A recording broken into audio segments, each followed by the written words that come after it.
먼저 욥기서 38장 31절은 구약성경 800면에 있습니다. 같이 봉독합니다. 내가 묘성을 메어 묶을 수 있으며 삼성의 띠를 풀 수 있겠느냐. 아멘. 우리 요한복음 5장 1절로 8절도 보겠습니다. 요한복음 5장 1절로 8절은 신약성경 149면에 있습니다. 같이 봉독합니다. 그 후에 유대인의 명절이 되어 예수께서 예루살렘에 올라가시니라. 예루살렘에 있는 양문 곁에 히브리 말로 베데스라는 못이 있는데 거기에 엔각 5이 있고 그 안에 많은 병자, 맹인, 다리 저는 사람, 혈기 마른 사람들이 누워 물의 움직임을 기다리니 이는 천사가 가끔 못에 내려와 물을 움직이게 하는데 움직인 후에 먼저 들어가는 자는 어떤 병에 걸렸든지 낫게 됨이라. 거기 38에 된 병자가 있더라. 예수께서 그 누운 것을 보시고 병이 벌써 오래된 줄 아시고 이르시되 내가 낫고자 하느냐. 병자가 대답하되 주여 물이 움직일 때 나를 못에 넣어주는 사람이 없어 내가 가는 동안에 다른 사람이 먼저 내려가나이다. 예수께서 이르시되 일어나 내 자리를 들고 걸어가라 하시니 아멘. 자리에 앉으시겠습니다.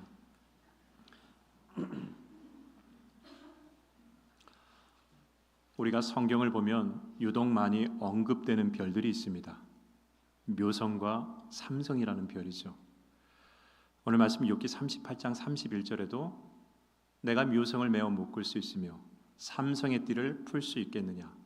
또 아모스 5장 8절에도 묘성과 삼성을 만드시며 사망의 그늘을 아침으로 바꾸시고 낯을 어두운 밤으로 바꾸시며 바닷물을 불러 지면에 쏟으시는 이를 찾으라.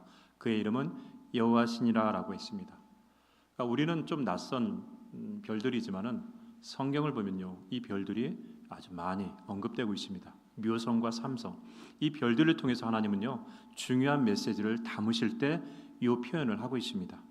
묘성이라는 단어, 이 묘성은요 동서양을 통해서 중요한 별로 사람들은 인식하고 있습니다. 이 묘성은 사실 별이라기보다는 별들이 모여있는, 더 정확히 말하면 성단입니다. 이 별무리예요. 근데 이 별무리가 멀리 밤하늘에 보면은 정말 빛납니다. 너무나 빛나니까 이 공간이 특별한 공간이라고 사람들은 생각해요. 그림을 한번 보여주시겠습니까? 밤하늘 별을 보면요 저렇게 이 별 빛난 별들이 모여 있습니다. 근데 나중에 갈릴레오가 이것을 다 자기가 만든 망원경으로 보니까 이게 뭐 한 7, 8개가 모여 있는 것이 아니라 한 500개, 600개가 되는 별들이 모여 있는 거예요. 그러니까 밤하늘에 이렇게 보니까 여기가 너무 밝아요. 이 공간이 너무 밝으니까 사람들이 여기가 우리가 죽어서 가는 극락, 천국이 아닐까라고 생각을 합니다. 왜냐하면 밤하늘이 그곳만 유독 밝거든요. 그러니까 그 공간이 천국일 것이다라고 생각을 합니다. 우리 동양에서도 마찬가지죠. 한국에서는요 이 묘성을 어떻게 생각하냐면은 점을 칩니다. 워낙 특별하니까, 워낙 그곳이 밝으니까. 그래서 봄이 되는 춘분에 어떻게 점을 치냐면은 이 묘성 앞에 달이 있으면요 그 해는 풍년일 것이라고 점을 칩니다. 반면에 이 묘성, 춘분의 묘성 뒤에 달이 있으면은 이번에는 흉년이 될 거다라고 점을 칩니다.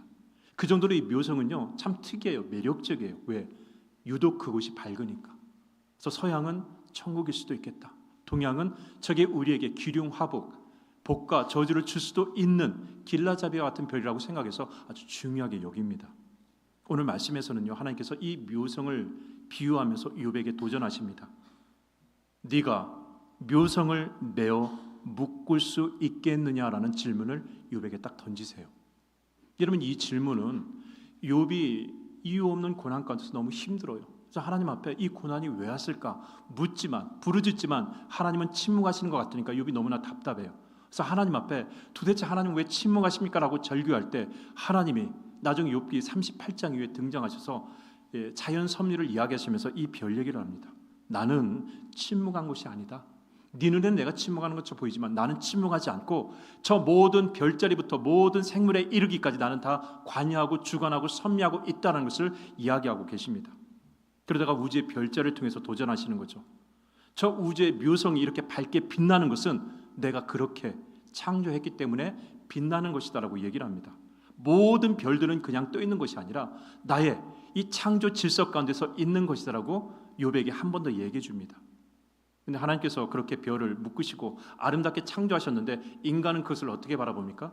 저걸 통해서 하나님의 영광을 바라봐야 되는데 인간들은 고작 생각하는 게 뭡니까? 내 기준으로 저게 천국일 거야, 우리가 죽으면 저곳에 갈 거야 라고 하면서 그 별을 오히려 숭배하고 우상 숭배하는 안타까운 모습으로 변질되었습니다. 저 별은 하나님의 아름다운 솜씨인데 그걸 보지 못하고 저게 우리에게 풍년을 줄 거야, 저게 우리에게 흉년을 줄 거라는 어떤 점치는 길라잡이로서 그 마음에 담고 있으니까 하나님이 너무나 안타까우신 거예요. 예, 욥도 의인이었지만 하나님이 침묵하신다고 침묵한 게 아니었거든요. 욥과 같은 의인도 하나님을 온전히 알지 못하는데 우리 같은 사람들은 어떻습니까? 저런 걸 만들어내는 거예요. 저게 천국이다, 저게 우리에게 기륭하복을 안내주는 것이다 라고 하면서 저기다 절을 하고 저걸 숭배하고 있으니까 하나님이 얼마나 안타까워하십니까? 영광을 돌려야 되는데 영광이 아닌 엉뚱한 것을 계속해서 만들어내는 인간들이 너무나 안타까운 것이죠. 삼성도 마찬가지입니다. 삼성 말 그대로 세 개의 별인데 삼성을 영어로 하면 오리엔트 벨트라고 합니다. 오리온 벨트. 여러분 보시면 알겠지만요, 서양에서는 별자리를 자꾸 만들어내요. 하늘의 별을 보니까 어떤 모양이 자꾸 매치가 돼요. 그 중에 이 별자리 왼쪽에 별자리를 보니까 그리스 로마 신화에 나오는 오리온 사냥꾼의 모습이 딱 매칭이 되는 거예요. 예, 방패를 들고 무슨 도끼를 들고 있는 이 사냥꾼의 매치가 딱 되는 것입니다. 그 사냥꾼의 이 가운데 보면은 세 개 별이 있습니다. 벨트처럼 세 개가 쫙 있어요. 동그랗게 보면 알겠지만. 그래서 이 세 개의 별을 동양에서는 삼성이라고 부르지만 서양에서는요 오리온의 벨트라고 부릅니다. 영어 성경을 보면 알겠지만은 삼성을 영어 성경 번역에서는 오리온스 벨트라고 합니다.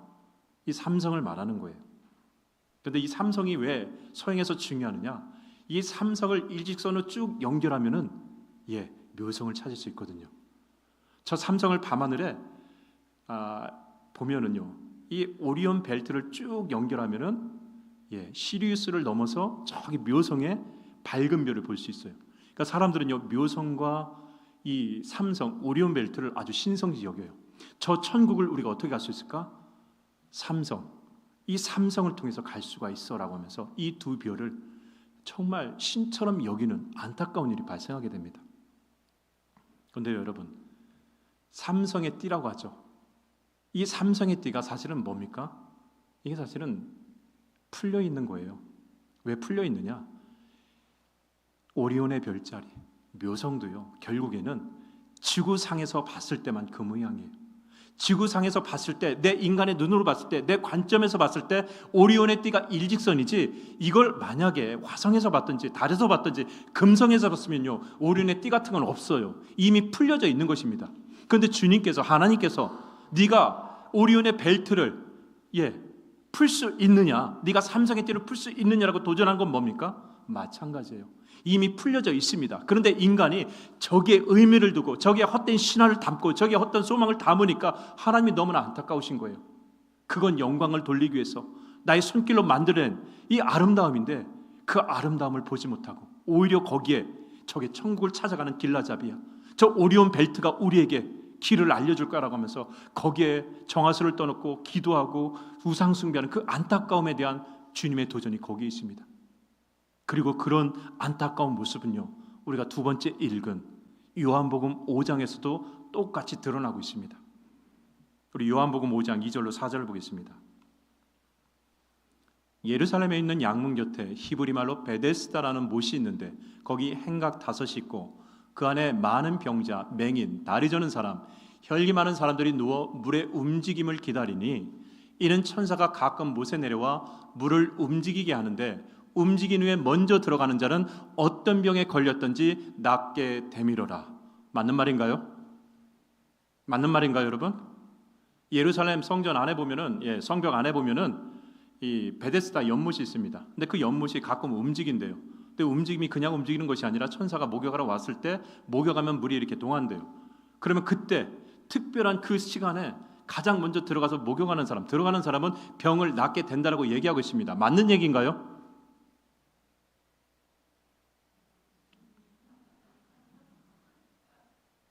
틀린 얘기죠. 왜 틀리냐? 여러분, 예루살렘에 순수 샘물은 이 기온샘밖에 없어요. 기온샘은 예루살렘 성벽 밖에 있습니다. 근데 그 기온샘은 유일한 물줄기인데 어떻게 되느냐? 간헐천이에요. 간헐천이 뭡니까? 물이 데펴져서, 마그마에 물이 데펴져서 어떤 타이밍이 되면 물이 확 솟아오르는 거예요. 그러면 유타에 여행 가셨던 분 보셨잖아요. 간헐천. 시간이 되면 물이 확 데펴서 올라오는 간헐천이 기온샘입니다.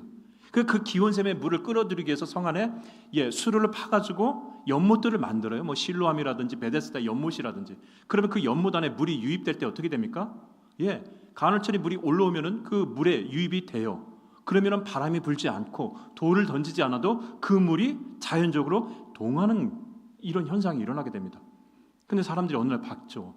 보니까 물이 돌을 던지지도 않았는데, 사람이 들어가지도 않았는데, 물이 불지도 않았는데 물이 파동을 일으키면서 움직여요. 그럼 무슨 생각을 합니까? 야, 이거 천사가 내려왔다. 천사가 목욕하니까 저렇게 동하는 거 아니냐라고 하면서 의미를 두고 그때 들어가면 누구든지 낫는다라는 예의가 퍼진 것 같습니다. 왜 그렇게 제가 자신 있게 말하느냐? 여러분 3절 4절 다시 한번 보면 성경에 뭐가 표현되어 있습니까? 그 안에 많은 병자, 맹인, 다리 저는 사람, 혈기 많은 사람들이 누워있다. 이건 팩트입니다. 그 다음에 뭐가 있어요? 대가로가 있습니다. 대가로 내용안을 보니까 물의 움직임을 기다리니 이는 천사가 가끔 못에 내려와 물을 움직이게 하는데, 움직인 후에 먼저 들어가는 자는 어떤 병에 걸렸든지 낫게 되미르라 하면서 대가로를 다져버립니다. 대가로의 역할이 뭔지 아시죠? 대가로는요, 이 문장을 전혀 다른 문장이니까 막아버리는 거예요. 내가 지금 3절 4절을 얘기하는데 3절 4절에 모든 내용이 딱 일관적이지 않다. 그러니까 막아버리는 거예요. 특별한 내용. 그 다음에 두 번째 역할이 뭡니까? 그래서 앞뒤의 문장이 왜 그랬는지를 설명하는 것입니다.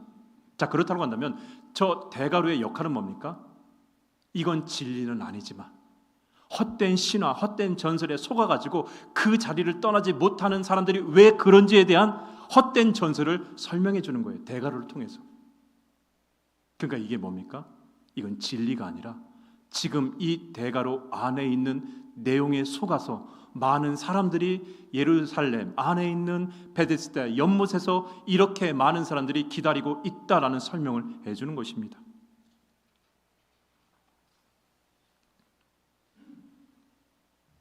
그러니까 예수님이 그 38년 된 병자를 거기서 만나셔가지고 네가 낫고자 하느냐 질문했을 때 그 38년 된 병자가 그 물이 동하는 것을 지켜보고 있다가 예수님께 뭐라고 합니까? 7절에 병자가 대답하되 주여 물이 움직일 때 나를 못에 넣어주는 사람이 없어 내가 가는 동안에 다른 사람이 먼저 내려간다라고 해서 어플을 합니다. 그럼 주님이 그게 진리라고 한다면 그래 내가 밀어줄게 이러셔야 되는데 뭐라고 합니까? 8절에 일어나 내 자리를 들고 걸어가라라고 했습니다. 그러니까 거기 떠나라는 거죠. 더 이상 그 가로 안에 대가로 안에 있는 헛된 신화, 헛된 소망 그거에 인생 묶어놓지 말고 거기서 벗어나라는 것입니다. 거기서 네 자리 들고 나가라는 것이죠. 제발 헛된 것에 목숨 걸지 말고 세상 사람들이 말하는 헛된 이야기에 소망 품지 말고 거기 자리 깔아 앉지 말고 그거 모든 것 들고 그 자리 떠나라는 것이죠. 여러분 사람들이 왜 거기에 그렇게 많이 모여듭니까? 모여드는 이유가 뭐예요? 한마디로 말하면 절박하니까 거기에 모여드는 거예요. 내가 이거 해결할 수 없으니까, 내가 도저히 이거 감당 안 되니까, 이 질병의 문제, 이 어떤 나의 핸디캡의 문제 감당이 안 되니까. 그러나 절박해요. 근데 어떤 소문을 들었습니다. 근데 그 소문에 절박하니까 가는 거예요. 여러분 인생을 살아갈 때 절박할 때가 있어요. 정말 절박할 때가 있습니다. 그게 뭐 경제적인 문제가 될 수도 있죠. 건강의 문제가 될 수도 있죠. 자녀 문제가 될 수도 있죠. 어떤 문제가 몰려올 때가 있습니다. 그때 내가 도저히 감당하지 못할 때가 있어요. 정말 감당이 안 될 때가 있습니다. 그럼 인간의 마음속에 올라오는 게 있어요. 그렇게 감당하지 못한 문제가 내가 떴을 때 올라오는 게 뭡니까? 헛된 것이라도 붙잡고 싶은 마음이 올라와요. 내가 도저히 감당이 안 돼요. 좀 어떻게 못해요. 정말 절박해요. 근데 작은 정말 내가 주변에서 보기에는 그거 답 같지도 않은데 근데 절박한 사람한테는요 그 헛된 것도 마음을 열게 해요. 그 헛된 것에서도요 내 절박함이 따라가게 만든다는 것이죠. 여러분 언제 사람들이 사기를 많이 당합니까? 무식해서 당하는 거 아니에요. 몰라서 당하는 거 아닙니다. 절박할 때 당해요. 절박하니까 내가 갖고 싶어하는 것 내가 해결하지 못하니까 다른 누군가 그걸 해결할 수 있다는 생각이 들면은 자금의 어떤 헛된 것이라도 좋아요. 그게 지금 내 마음에 절박함과 만나면서 나는 거기로 가는 거예요.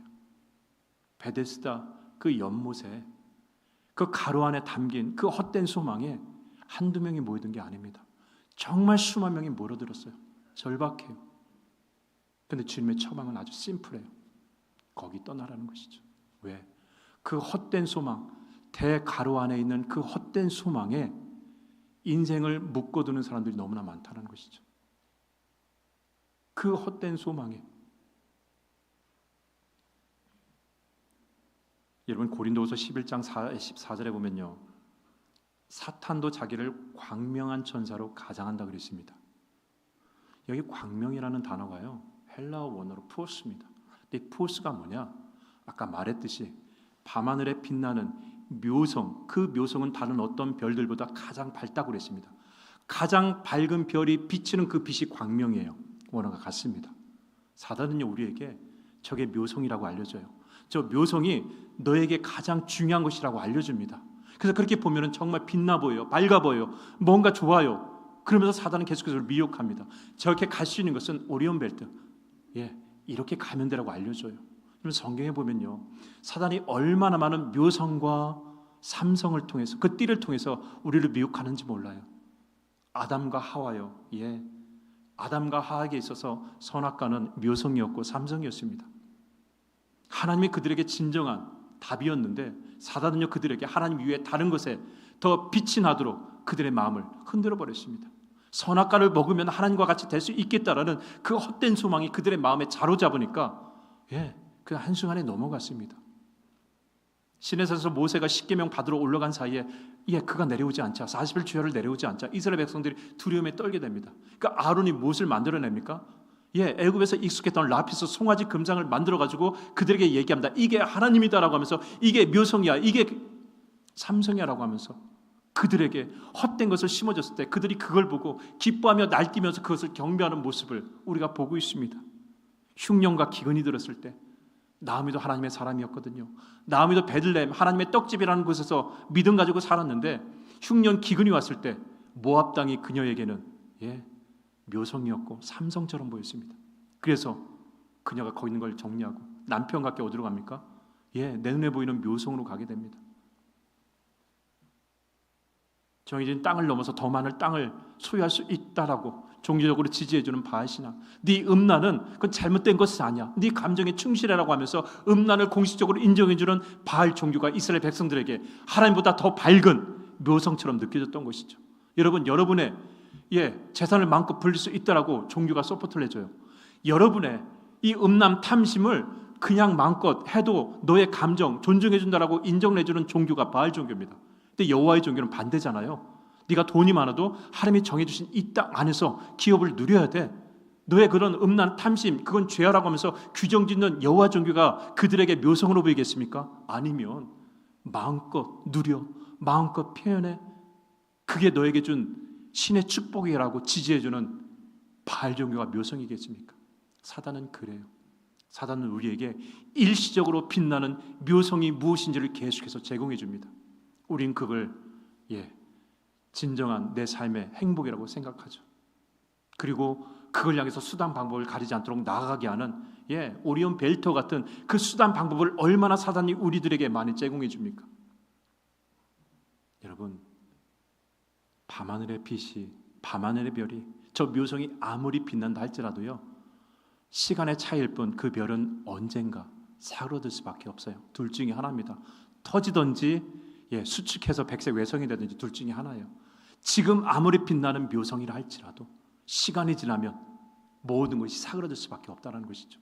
그런데 우리는 지금 이 상황에서 내가 절박하니까, 내가 내 마음을 채워줄 수 있다고 생각하니까 그 빛난 것이 나에게는 행복이라고 여길 뿐이라는 것이죠. 여러분 기억하십시다. 우리 삶의 수많은 묘성, 삼성이 계속해서 사단은 우리에게 제공할지 모릅니다. 그러나 참빛은 오직 예수 그리스도밖에 없는 줄 믿습니다. 만약 내가 추구하는 내 절박함이 하나님 앞에 향하지 않으면요, 사단은요 그 절박감을요 하나님 위에 다른 것으로 향하게 만듭니다. 여러분, 우리가 아무리 이성적이고 합리적이라 할지라도요, 내가 감당할 수 없는 문제 앞에 그 절박함에 섰을 때는요, 아시잖아요, 작은 것 하나에도, 헛된 것에도 내 목숨을 걸고 거기를 따라가는 것이 우리 인간의 실존입니다. 그렇기 때문에 우리에게 정말 필요한 것은 참빛 대신 예수 그리스도 앞에 시선을 놓치는 순간, 우리의 영혼이 흔들리는 순간, 우리는 어쩌면 이스라엘 백성들처럼, 나오미처럼, 혹은 다른 누군가처럼 베데스다에 앉아가지고 그 물이 동하는 그것만 지켜보면서 인생을 낭비할 수밖에 없다라는 것을, 그리고 사람들이 만들어놓은 대가로 안에 그 메시지에 속아가지고 우리 인생이 대가로 안에 묶여가지고 낭비할 수 있는 안타까움으로 갈 수밖에 없는 것이죠. 오늘 말씀, 네가 삼성의 띠를 풀 수 있느냐? 네, 주님 이미 풀렸습니다. 그 안에 잘못된 것을 묶어놓는 세상의 메시지에 속아 사는 것이 아니라 이미 그것을 풀어주시고 우리에게 메시지를 주시는 하나님의 말씀을 붙잡고, 우리의 영혼이 아무리 절박해도 아무리 간절해도 나의 영혼의 방향은 오직 예수 그리스도밖에 없다는 것을 마음에 들이면서 이번 한 주도 주님 앞에 믿음으로 올곧게 서는 저 여러분의 삶이 다 될 수 있기를 주의 이름으로 간절히 축원합니다. 우리 시간에 다 함께 일어나셔서 우리 날 원하신 우리 하나님을 감사하고 찬양하면서 어떤 상황에서도 절박한 상황이라 할지라도 감사를 먼저 끌어낼 수 있는 저희들이 다 될 수 있기를 우리 찬양을 하면서 같이 고백하고 기도하고 마치겠습니다. 우리 가사를 생각하시면서 같이 고백하십시다. 감사는 모든 것을 온전히 은혜로 바꾸는 줄 믿습니다. 날 구원하신 주 감사, 모든 것 주신 감사, 지난 추억이 내 감사, 주 내 곁에 계시네. 향기로운 봄철의 감사, 외로운 가을 나의 감사, 사라진 눈물도 감사, 나의 영혼 평안에 응답하신 기도 감사, 거절하신 것 감사, 해처럼 높으신 감사, 모든 것 채우시네. 아픔과 기쁨도 감사, 절망 중 위로 감사, 증량 못할 내 감사, 크신 사랑 감사해. 길가에 장미꽃 감사, 장미꽃 가시 감사, 따스한 가정 희망 주신 것 감사, 기쁨과 슬픔도 감사, 하늘 평안을 감사, 내일의 희망을 감사, 영원토록 감사해. 지금 고백한 찬양처럼 길가의 장미꽃의 아름다움에도 감사하지만 그 가시에도 감사할 줄 아는 우리 임마누엘 한인연합감리교회 모든 성도들 머리 위에 성부, 성자, 성령님의 도우심과 인도하심과 축복하심이 늘 함께 하시기를 간절히 축원하옵나이다. 아멘.